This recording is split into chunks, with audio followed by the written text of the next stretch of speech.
Friends பாருங்க, நம்ம கையில இருக்கிறது கருப்பு பிளாக் வவாலு அப்படியே முழுசா வீட்டுக்கு எடுத்து வந்திருக்கேன்.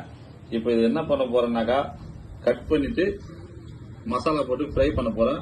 பட் இப்போ நம்ம கல்வாரனாக்கா கத்தியில கட் பண்ணுவேன். இங்க கத்தி இல்லை, ஒரு இந்த சின்ன கத்தி வச்சுதான் இதை எப்படி பண்ணலாம் அப்படின்னு ட்ரை பண்றேன். முடிஞ்சிச்சுன்னா ஓகே தான். எவ்வளவு பெரிய கத்தியில மீனை விட்டு கடிச்சா இது வெட்டுற மாதிரி இது வீட்டில் எவ்வளவு பேர் தந்தாலும் வேலையாகக்கூடாது. கத்தி இருந்தால் சூப்பராக விட்டுலாம்.